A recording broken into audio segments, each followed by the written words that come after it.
Everyone, this is Bhavani. Welcome back to Bhavani talks. ఈరోజు video వచ్చేసి పిజ్జాని ఎంతగానో మిస్ అయ్యే వారి కోసమండి. మనం ఇంట్లోనే చాలా ఈజీగా బయట నుంచి కొన్న టేస్ట్తో పిజ్జాని ప్రిపేర్ చేసుకోవచ్చు. దీన్ని ఎలా ప్రిపేర్ చేయాలో ఈరోజు వీడియోలో చూసేద్దాము. అంతకంటే ముందు మన ఛానల్ ఎవరైనా ఫస్ట్ టైం చూస్తున్నట్లయితే తప్పకుండా సబ్స్క్రైబ్ చేసుకోండి. ఆల్రెడీ సబ్స్క్రైబ్ చేసుకున్నారు, డైలీ మన వీడియోస్ ఫాలో అవడానికి ట్రై చేయండి. ఈ పిజ్జా వచ్చేసి మనకి సేమ్ టు సేమ్ బయట తీసుకున్నట్లే ఉంటుంది, నేను చెప్పిన టిప్స్ మీరు పాటించినట్లయితే. ఇంకా లేట్ చేయకుండా వీడియోని అయితే స్టార్ట్ చేసేద్దాం. ముందుగా నేను ఇక్కడ డ్రై యాక్టివ్ ఈస్ట్ని తీసుకున్నానండి. ఇది మనకి ఆన్లైన్లో అవైలబుల్గా ఉంటుంది.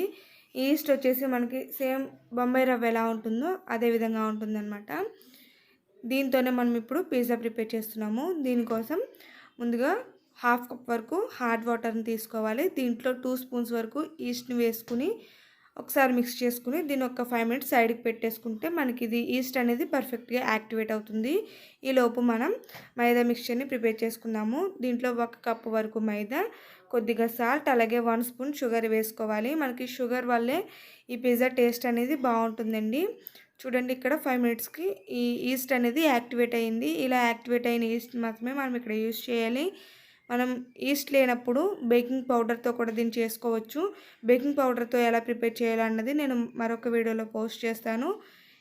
ఇలా ఈస్ట్ యాక్టివేట్ అయిన తర్వాత దీన్ని కొద్దిగా యాడ్ చేసుకుంటూ ఈ పిండి మిశ్రమాన్ని చపాతీ పిండి కన్నా కొద్దిగా లూజ్గా మిక్స్ చేసుకోవాలన్నమాట. చూస్తున్నారు కదా, ఈ విధంగా ఉండాలి.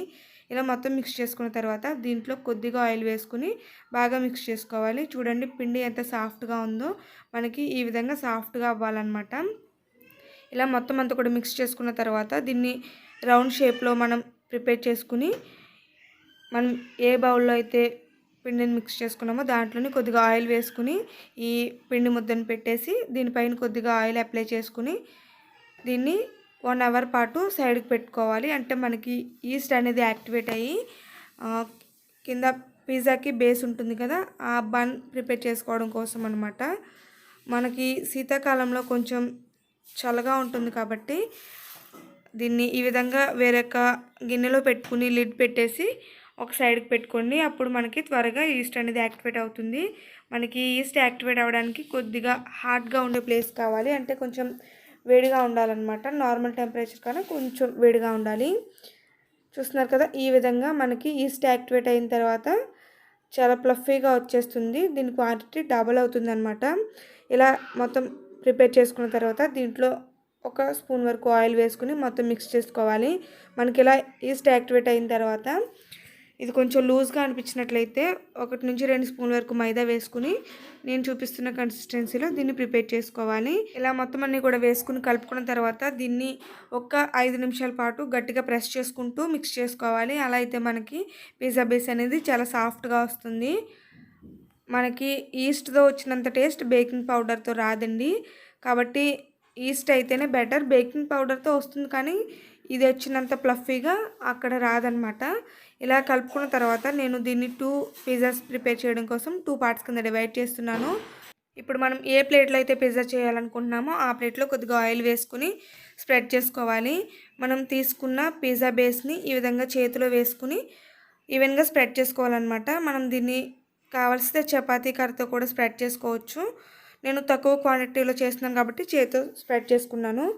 దీన్ని ప్లేట్లో వేసుకుని ఈ విధంగా ప్లేట్ అంతా కూడా ఈవెన్గా స్ప్రెడ్ చేసుకోవాలి. నేను చూపిస్తున్న విధంగా దీన్ని సర్దుకోవాలి. దీన్ని కొంచెం మందంగానే పెట్టుకోవాలండి, అప్పుడైతేనే మనకి పిజ్జా కరెక్ట్గా వస్తుంది. ఇప్పుడు ఒక ఫోర్క్తో ఈ విధంగా హోల్స్ చేసుకోండి. ఇలా హోల్స్ చేసుకోవడం వల్ల మనం పిజ్జా సాస్ వేసినప్పుడు ఇది అబ్జర్వ్ చేసుకుంటుంది, అలాగే పిజ్జా ఎక్కువ పొంగకుండా ఉంటుంది. ఇది వచ్చేసి పిజ్జా సాస్ అండి. ఇది మనకి బయట కూడా అవైలబుల్గా ఉంటుంది. నేను దీన్ని ఇంట్లోనే ప్రిపేర్ చేశాను. దీన్ని ఎలా ప్రిపేర్ చేయాలో మరొక వీడియోలో పోస్ట్ చేస్తాను. ఇలా అప్లై చేసుకున్న తర్వాత ఇక్కడ వెజిటేబుల్స్ని కట్ చేసి పెట్టుకున్నాను అనమాట. టమాటో, క్యాప్సికమ్, ఆనియన్స్, ఈ మూడింటిని నేను ఇక్కడ యూజ్ చేస్తున్నాను. మీ దగ్గర ఇంకా ఏమైనా వెజిటేబుల్స్ ఉంటే వాటిని కూడా పెట్టుకోవచ్చు. నెక్స్ట్ వచ్చేసి ఈ విధంగా చీజ్ని గ్రేట్ చేసుకోవాలండి. ఈ చీజ్ని నేను ఇంట్లోనే ప్రిపేర్ చేశాను. చాలా తక్కువ ఇంగ్రీడియంట్స్తో మనకి చీజ్ కూడా ప్రిపేర్ అయిపోతుంది. ఈ చీజ్ని ఎలా ప్రిపేర్ చేశానో నెక్స్ట్ వీడియోలో పోస్ట్ చేస్తాను. మనం కట్ చేసి పెట్టుకున్న వెజిటేబుల్స్ని ఈ విధంగా మనకు నచ్చిన షేప్లో సర్దుకోవచ్చు. ఇలా వెజిటేబుల్స్ అన్ని కూడా పెట్టుకున్న తర్వాత పైన మళ్ళీ చీజ్ని గ్రేట్ చేసుకోవాలి. చీజ్ ఎక్కువగా వేసుకుంటేనే బాగుంటుందండి. ఇలా చీజ్ కూడా వేసుకున్న తర్వాత మీకు ఇష్టమైతే చిల్లీ ఫ్లేక్స్ అలాగే ఒరిగానో పౌడర్ ఇవన్నీ కూడా వేసుకోవచ్చు. నేను జస్ట్ చిల్లీ ఫ్లేక్స్ మాత్రం వేస్తున్నాను. ఈ విధంగా ప్రిపేర్ చేసుకున్న తర్వాత దీన్ని ఒక సైడ్కి పెట్టుకోండి. ఇప్పుడు స్టవ్ ఆన్ చేసి ఒక మందంగా వెడల్పుగా ఉండే బాండీ తీసుకుని దీంట్లో ఇసుక కానీ సాల్ట్ కానీ వేసుకుని ఒక స్టాండ్ పెట్టేసి లిడ్ పెట్టి దీన్ని ఒక 5 మినిట్స్ ప్రీ హీట్ చేసుకోవాలి. ఇలా 5 మినిట్స్ తర్వాత మన పిజ్జా ప్లేట్ని దీంట్లో పెట్టేసుకుని లో ఫ్లేమ్లో ఒక 20 మినిట్స్ దీన్ని కుక్ చేసుకుంటే పిజ్జా చాలా పర్ఫెక్ట్గా కుక్ అయిపోతుంది. చూస్తున్నారు కదా, 20 మినిట్స్ తర్వాత చూపిస్తున్నాను. ఇక్కడ ఒక ఫోర్క్తో గుచ్చి చూస్తున్నాను, చాలా పర్ఫెక్ట్గా కుక్ అయింది, ఏం అంటుకోలేదు. ఇలా అయితే మనకి పిజ్జా పర్ఫెక్ట్గా రెడీ అయినట్టు. ఇప్పుడు దీన్ని బయటకు తీసి ఒక నైఫ్తో ఈ విధంగా ఎడ్జెస్ అన్నీ కూడా లూజ్ చేసి పిజ్జాని మనం కట్ చేసుకోవచ్చు. మనం పిజ్జా కట్టర్తో కట్ చేసుకుంటే చాలా పర్ఫెక్ట్గా కట్ అవుతుంది. నేను ఇక్కడ నైఫ్తో కట్ చేస్తున్నాను కాబట్టి కొంచెం డిస్టర్బ్ అయిందనమాట. ఎనీవేస్ టేస్ట్ అయితే ఏం మారలేదండి, ఇలా అంటే చాలా బాగుంది. సేమ్ టు సేమ్ మనకి బయట కొంటే ఎలా ఉంటుందో అదే విధంగా ఉందన్నమాట. మీకు చూస్తుంటేనే అర్థమవుతుంది. చూసారు కదా, ఇంకెందుకు ఆలస్యం, మీరు కూడా ఈ రెసిపీని ట్రై చేసేయండి. మీకు ఎలా వచ్చింది అన్నది నాకు కామెంట్లో తెలియచేయండి. దీని గురించి ఇంకెలాంటి డౌట్ ఉన్నా నాకు కామెంట్లో అడగండి, నేను తప్పకుండా రిప్లై ఇస్తాను. మీకు ఈ వీడియో నచ్చినట్లయితే తప్పకుండా లైక్ చేయండి, షేర్ చేయండి. ఇలాంటి మరెన్నో వీడియోస్ కోసం మన ఛానల్ని సబ్స్క్రైబ్ చేసుకోండి. దీన్ని బేకింగ్ పౌడర్తో ఎలా ప్రిపేర్ చేయాలో నేను మరొక వీడియోలో పోస్ట్ చేస్తాను. మరొక ఇంట్రెస్టింగ్ వీడియోతో ముందుకు వచ్చేస్తాను. Until then bye bye, keep smiling friends.